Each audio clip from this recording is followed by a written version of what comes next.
Greetings. Greetings to the creators. Greetings to the gods. Welcome back. Welcome back to my channel. Alright, so today we're continuing Caribbean Commonwealth Trust by Carmichael and Codaline.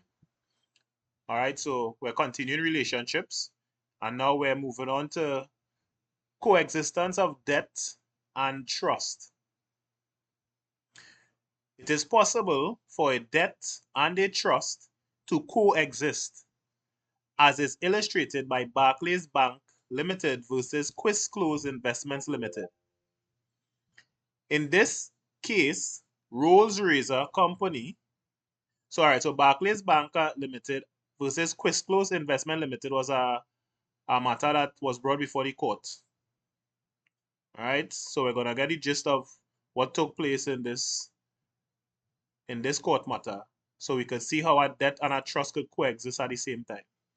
So in this case, Rolls-Razor Company, which had a large overdraft at Barclays Bank, borrowed £209,719 from Quist to pay dividends declared on its Rolls-Razor shares.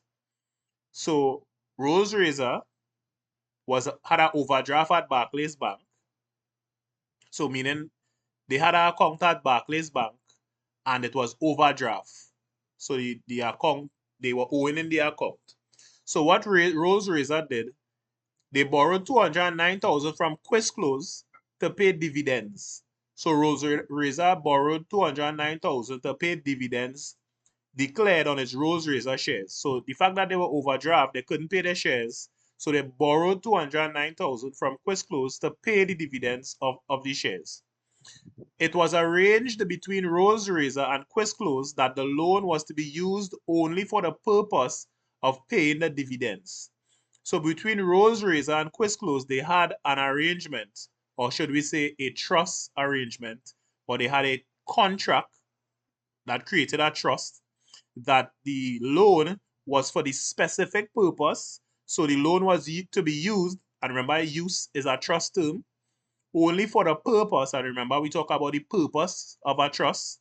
So the purpose of this use and this trust, this arrangement between Quist and Rolls-Razor, was to pay dividends, or was of the paying of dividends. The money was paid into a separate account at Barclays. So the money was paid into a separate account at Barclays. So Rolls-Razor took the 200,000 and placed it in a separate account at Barclays. All right, so they deposited the money in a separate account at Barclays. And Barclays had notice of the arrangement. So Barclays was aware of the trust relationship between Rolls-Razor and Quist of the loan for the use of the specific purpose for paying dividends of Rolls-Razor. So the money in essence and in the nature, the substance, was not the money of Rolls-Razor, and it was placed into a separate account at Barclays Bank, and Barclays Bank had notice. So Barclays Bank was aware, they had knowledge. Before the dividends were paid, Rolls-Razor went into liquidation. So before the dividends were paid from the money that was borrowed from Quist Rolls-Razor went into liquidation. And the question was whether the money in the separate account belonged to Rolls-Razor beneficially, in which case Barclays could set it off against the overdraft, or whether Rolls-Razor held the money upon trust for Quist All right, and I have a footnote 22.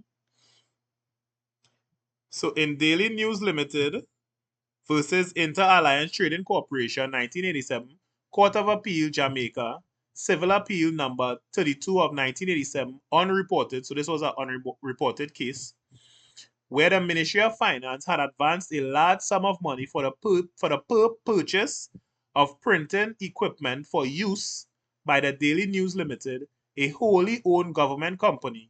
It was held that on the liquidation of Daily News Limited, no resulting trust arose in favor of the ministry under the Quist principle, as there was nothing in the transaction which imposed an initial trust upon the money advanced.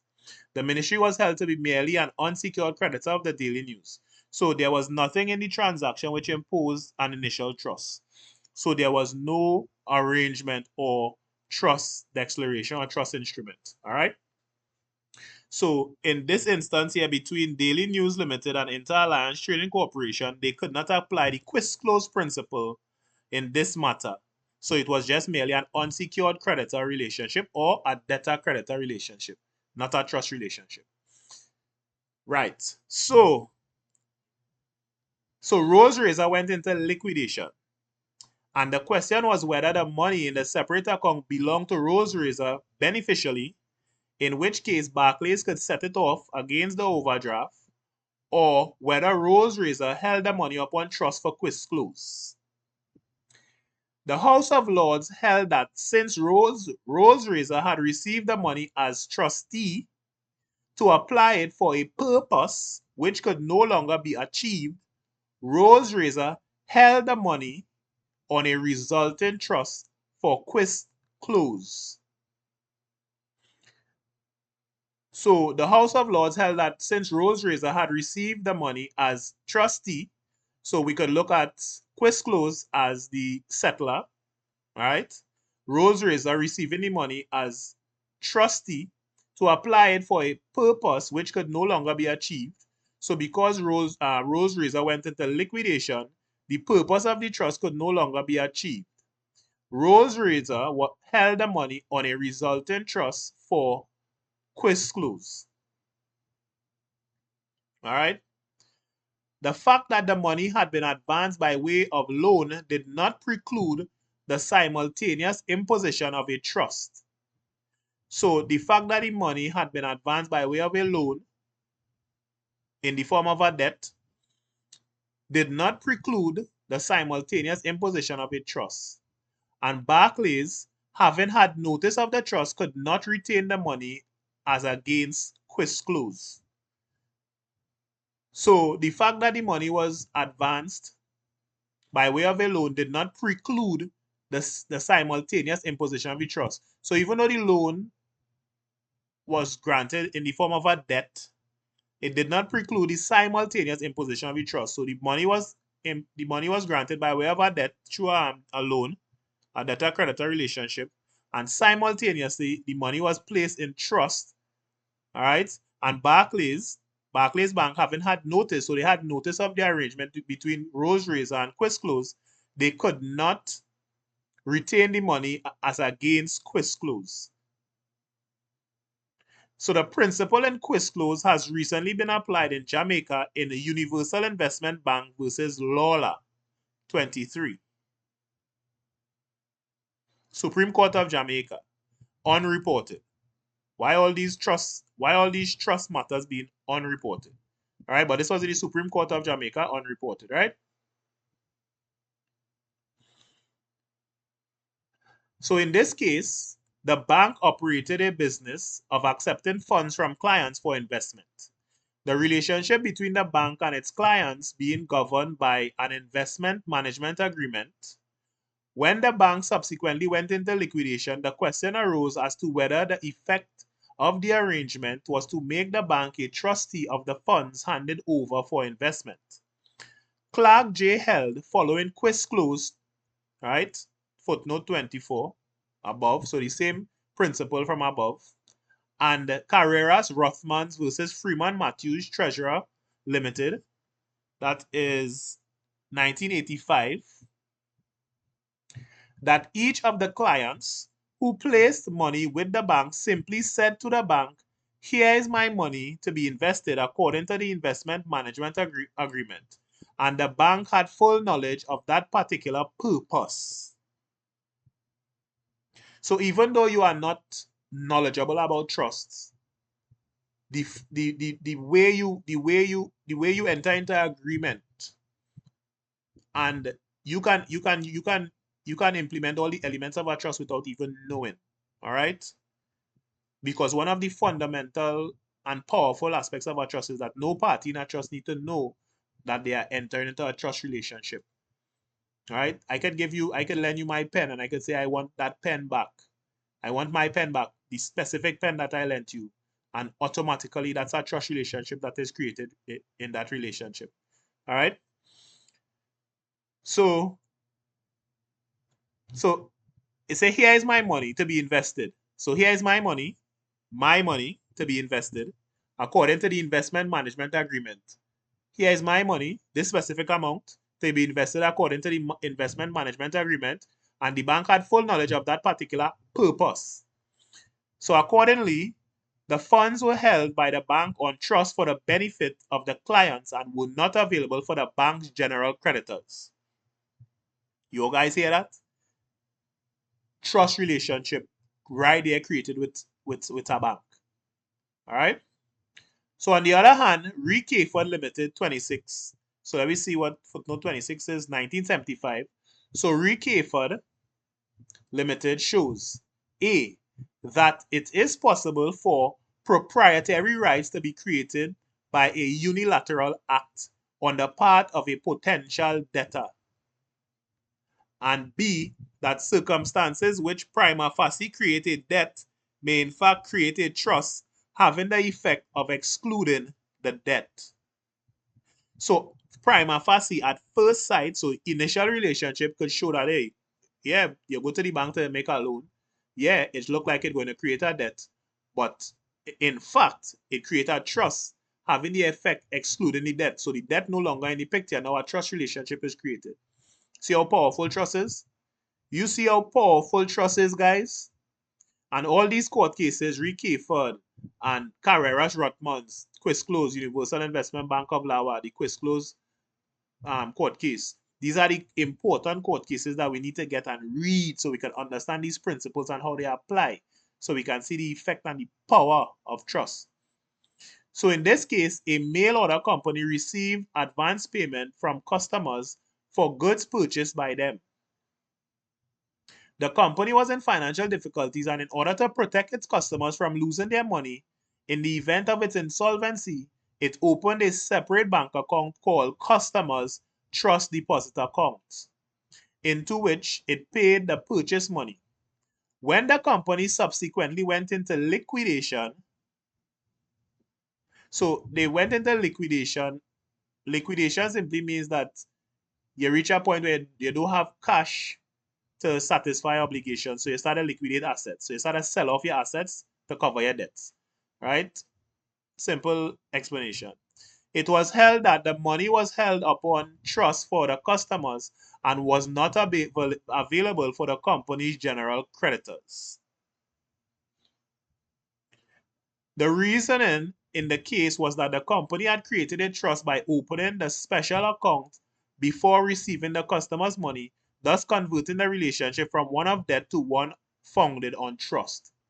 So the company created a trust deposit before they received their customers' money and placed their customers' money into that account so as not to commingle it with their funds, thus creating a situation where their creditors could attach the fund of their customers or the money of their customers. So you see how powerful our trust relationship is and how powerful the trust structure is. Once you create a trust and separate identifiable funds or specific funds, that is segregated from the any other fund that anyone could claim any interest in. All right. So in some cases, it might be difficult to determine whether a loan or a trust was intended. It may be difficult whether a loan or a trust was intended in some cases. This difficulty has arisen particularly in the context of informal arrangements relating to the matrimonial or family home. Informal arrangements relating to the matrimonial or family home.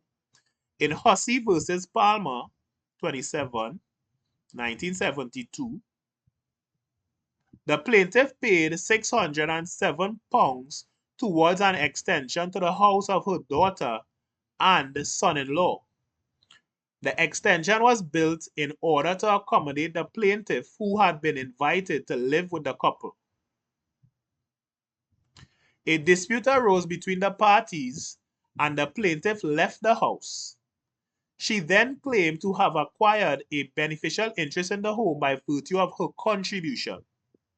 The Lord's justice in the Court of Appeal were unable to agree as to whether the money had been advanced by way of loan or whether it gave rise to a resulting or constructive trust. So a resulting trust is one where the settler creates a trust, and for whatever reason the trust fails, the property in the trust results back to the settler. A constructive trust is a form of remedial device. So it's not one that is created intentionally, it's one that is created by operation of law. All right. I gave you guys an example, for example, with the shopkeeper, where you go to the shopkeeper and you make a purchase and you're supposed to get back a certain amount of change, but the shopkeeper gives you too much. You now have knowledge that you received too much change, but you didn't bring it to the shopkeeper's attention. A constructive trust is created in that situation there. All right, for example. So Carnes LG held that the transaction was a loan. Lord Denning held that it was not. Fillmore LJ suggested that it might be a loan. The ultimate and majority decision was that the payment gave rise to a constructive trust. So they didn't use it as a resulting trust because, as they said here, right, the difficulty has arisen particularly in the context of informal arrangements relating to matrimony and family home. Informal, all right?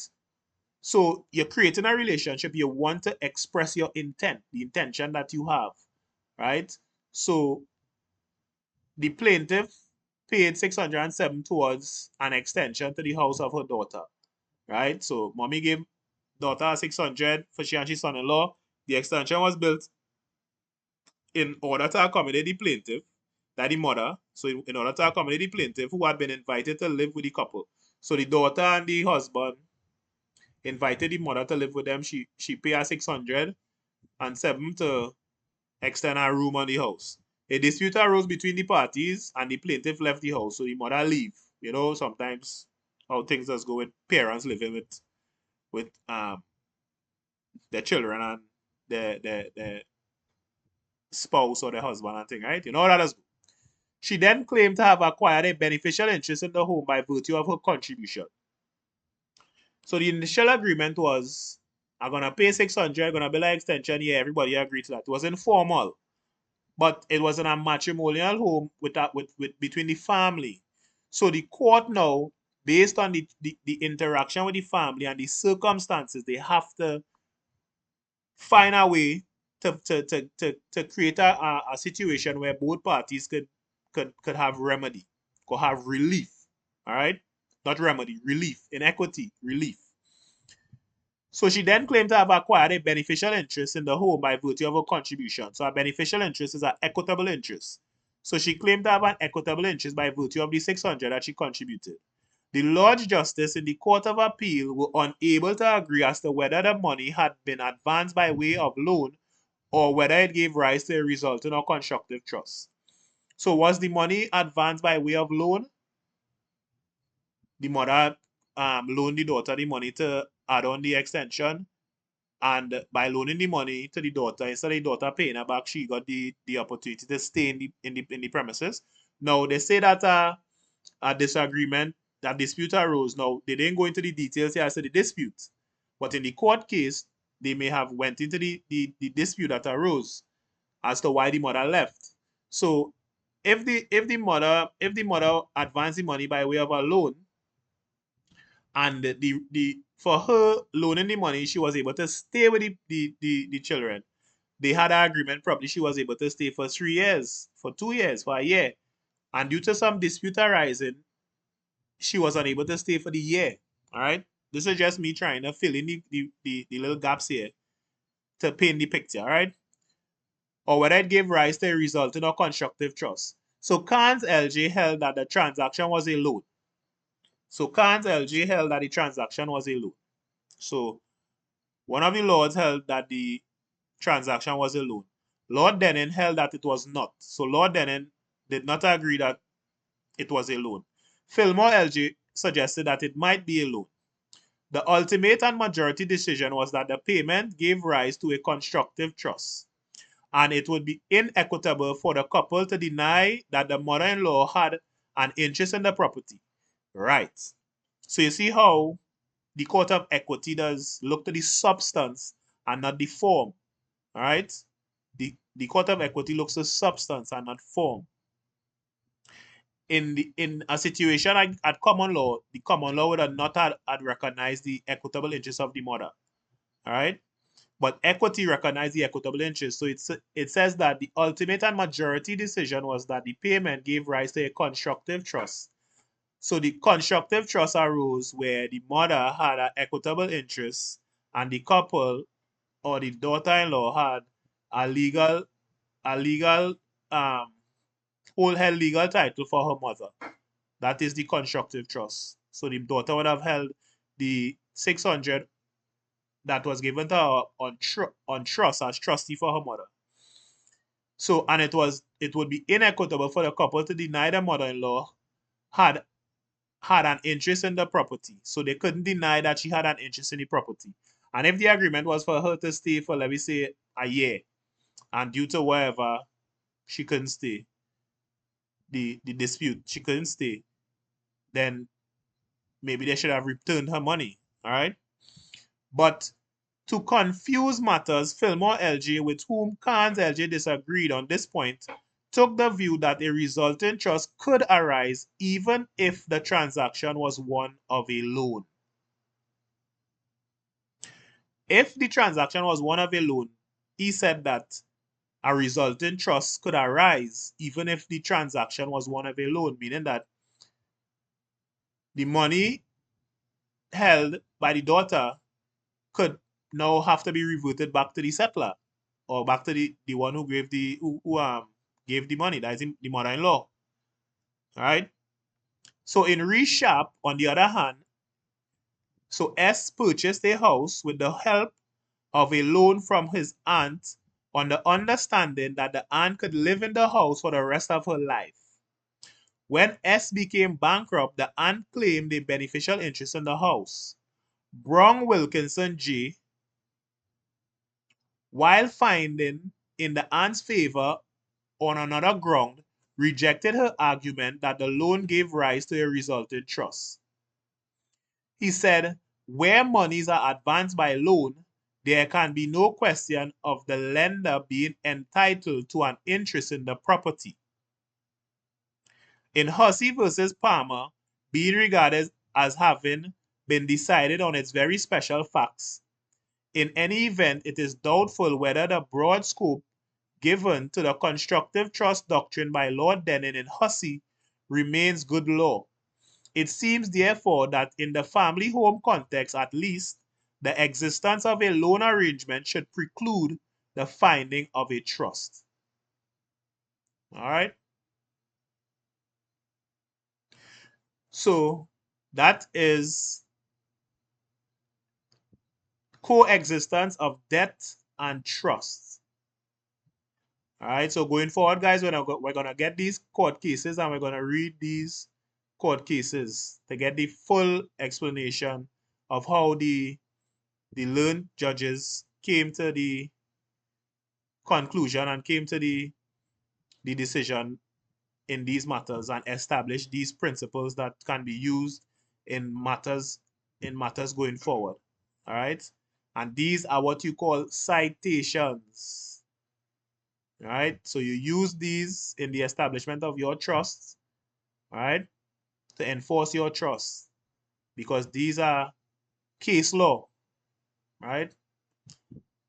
So that is coexistence of debt and trust. If you have any questions, guys, leave the questions in the comments. All right.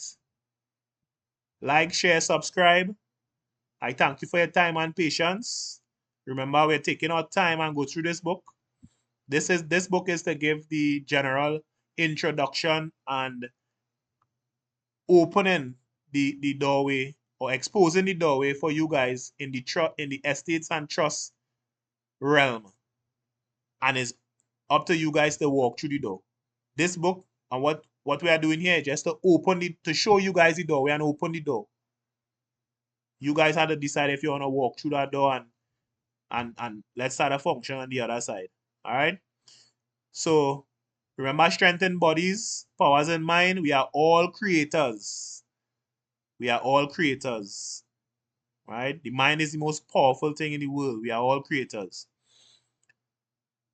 So be blessed. Stay up.